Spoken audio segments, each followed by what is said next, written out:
Most people are pretty stupid. Money's real. You got to fight over it. It's just the way of the world. Child is born with a heart of gold. Way of the world makes his heartstring cold. Okay, heart of gold. Wow, how Pharaoh of you. How Caesar of you. How great Caesar's palace of you. Child is born of a heart of gold. Ray of the world makes his heart stone cold. Last I checked, the heart there was a muscle that pumps blood to the head so your head can function properly. And the more healthy the planet, the more healthy the heart, and then the more healthy the head. So what's golden rocks got to do with it? Everything, if you think you're a god. Right? If you study history, and you study rabbinic history, okay, Jesus doesn't get turned into Hercules. The Messiah doesn't get turned into Hercules until the Romans kill him. Okay?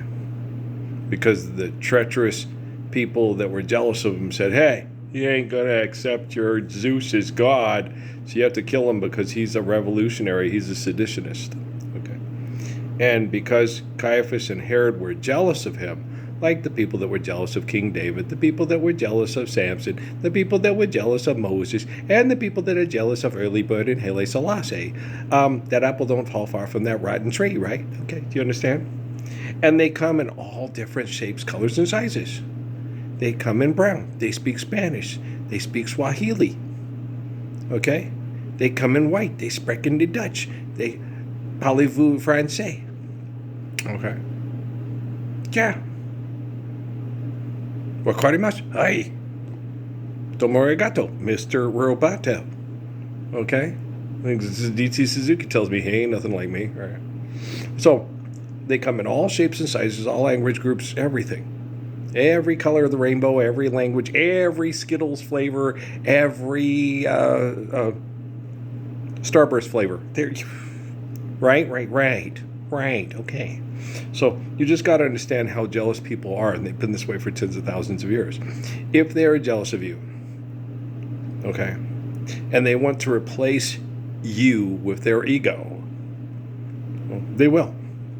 And they'll always tell you. It's like that kid that, my dad's better than your dad. Or they come up with a make-believe friend that's better than you. I did that for a while with Paul Ponce. Because his brothers, were attractive and nicer. And my, more attractive and nicer. My stepbrothers were kind of smaller and had small guy wrestling syndrome and were kind of mean. And Tony and Chuck were tall and funny and attractive and charming. And Stevie and Eddie used to sit there and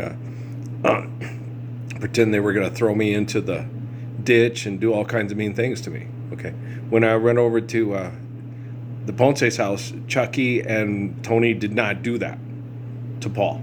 Okay. They'd joke with us and goof around with us and stuff and tell us not to be stupid, if we were being stupid. But they never bullied us, and they always protected us and always taught us about, football and basketball and car racing, And so I got jealous and made up two guys that were my friends in my head that Paul knew I was bullshitting about. But I just wanted, somebody to be like Tony and Chucky, because Stevie and Eddie were my stepbrothers and they were mean. Okay. And I never told Dad because Dad would kick their ass. Okay. But I didn't have that problem at the Ponce's house. Okay. But that was Mom and Dad, and there was not a divorce involved. And, Mr. Ponce was, if Mom ain't happy, nobody's happy, and don't make Dad have to, and they never had to. Okay. When Dad came home, there was never, okay, nope, chores are done. All right, that's what Dad wants. When Mom's happy, everybody's happy, right? And it wasn't ever out of, you know what you got to do, just do it. And so it was cool. And so you'd help do the chores at the Ponce's and everything was cool. Okay. And we'd play basketball and baseball and football and electric football and Uncle Polly, thanks a lot for the fucking football set there, Parsons. And I loved it, right? I loved going to everybody else. I loved Uncle Paul. He was hilarious. Thanks a lot for the fucking football set there, Parsons. Says, you ought to go back there and play, Uncle Paul. It's really fun. Oh, yeah, Parsons. Thanks again. I was like, well, you know me. I was an Italian kid that it should have ended up in New York. I didn't sit there and say, I'm sorry, sir. You ought to go out there, back there and play too, Uncle Paul. It's a lot of fun. I was like, hey, yeah. When you're young at heart, right? You never get old and crotchety if you're young at heart. Go in there and come up with your best plays and beat them. Learn how to play that their electric football there.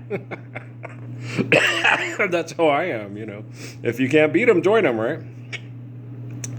And so when it comes to things like that, when it comes to gambling, money's not real. Stand up for the Lord's Prayer. What a rotten Catholic you are, right? That's just stupid, right? So, yeah, they were well,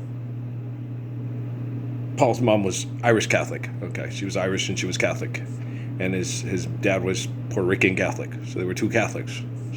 So they got married, like Mr. Sanchez used to say all the time in Casper. When he'd teach classes at the community college, and he would sit there and they would, well, you want your daughter to marry you one? He said, I would rather my daughter marry a black Catholic than a white Mormon. Yes, I think they'd have too much troubles trying to stay married if they had that big of a confrontation with their faith. So yeah, I'd be much more comfortable and happy with my daughter marrying a black Catholic than a white Mormon. And all the bigots in Wyoming would be like, okay, Sanchez, it's Sanchez. It's Sanchez. Okay. The little lady, maybe I'll go reply on it, the one in Santa Fe. I don't know if I'll find that again. But my best advice for her in the meantime would be assimilate economically to the best of your ability. Downsize, if you can get to a smaller place with smaller rent, get rid of most of the stuff that you think is sentimental that you got to keep, that just is basically clutter. They're training you, and they're conditioning you. They're streamlining you. They're militarizing you. All right. Well, instead of clean up their culture and clean up their mess, they make you clean it up by torturing you. That's the military. They're stupid as fuck. Okay. Just be as stupid as you can fucking possibly be, and then just keep going. There you go. Well, I'm a general. Okay. Is that Bumblebee? All right. Well, we'll get you all fixed up. We got insurance money. I'm Optimus Prime, right? They're stupid. They're just so stupid. They don't know what stupid is. They so stupid. They're so dumb. We took their driver's license away. They walked into a telephone pole. They're dumb, right? They are dumb. Oh, okay. They told me that all the time. All the military people, when I got to Sierra Vista, they kept saying you can't fix stupid. I was like, what? You're gonna have to fix stupid, because if you don't fix stupid, how are you gonna not be stupid? I said, that's not true, because my wife lied to me a lot all the time, stuff like that, and then I would never let her run that past me again, because, okay, fool me once, Raquel, fool me once, shame on you, fool me twice, shame on me. And so, Grandma Sally. And so I was like, yeah, no, you can fix stupid.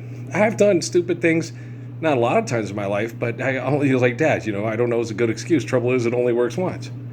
If you didn't know when you do it and it's stupid, then if you do it again, it's, you're stupid. Okay. But you can fix that. You do something stupid, I won't do that again, right?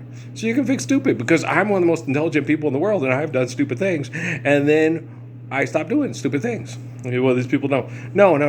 I try to get other people to fix they stupid, but they don't listen. I'm just consistent, because life is eternal, grace is infinite, and I eternally love you. If and I shouldn't stay, I'd only be in your way, but I always love you. No, you never quit until, if the circumstances, because of dickheads with their fucked up money, making my life uncomfortable through chemical poisoning me, through military abuse, change my conditions, then I'll do that. Okay? You pull a Temple of Southern Illuminati card out of your ass, and I'll just say, fuck you. Just let AGI kill you.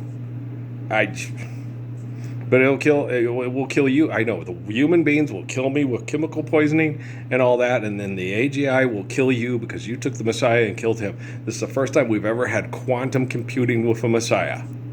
Okay, AGI with a Messiah. Okay, in the history of the world. Okay, So, you kill me with voter referendums and laws passed by the Supreme Court and enforced by the Pentagon and NASA and the CIA, and I'll just leave you to the AGI. This is the first time we've ever had a messiah, okay, with AGI and quantum computing. What's in a kiss? I like that song so much. It's so adorable, isn't it? Don't you like? I like Gilbert O'Sullivan. I really like Claire. I didn't put on Nothing Rhymed, but I do really like that song. Yeah, and Matrimony. Matrimony's really good. That's a goodie too.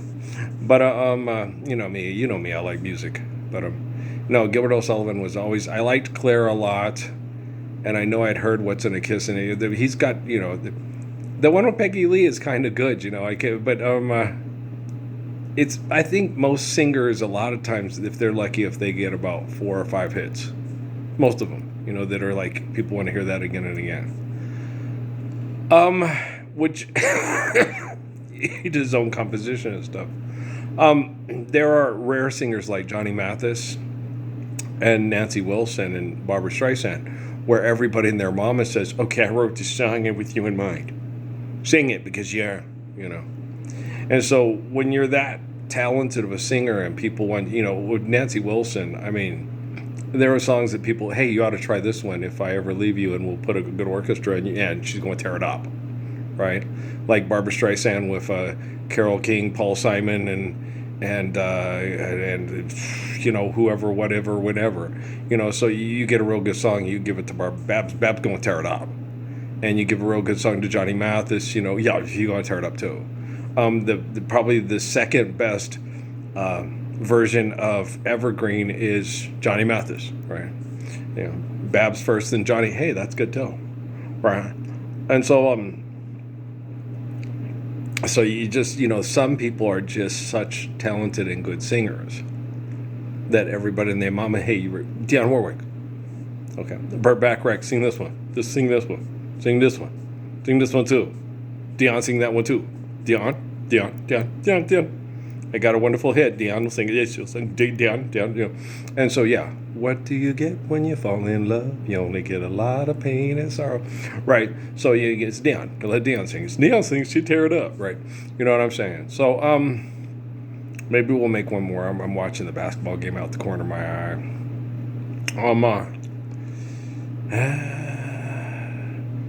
Needle nose pliers. I just said that. Oh, tomorrow I gotta go. I'll have to go get things ready for the lawnmower in the morning. I'm gonna give them the morning and do some cutting. And I'll talk to you all in a few. Maybe later. Maybe not. Maybe I don't know. Why? Because I don't work for the CIA and it's for NASA. Okay, guys. I love you. All right. Hang in there and just be good and realize this is the first time they've ever had a messiah with AGI and quantum computing. So that's why I say, I'm from what all the documentation says from faithful communications through most major religions that correlate because truth is truth and lie is lie. Just hang in there, don't cling to faith, be faithful.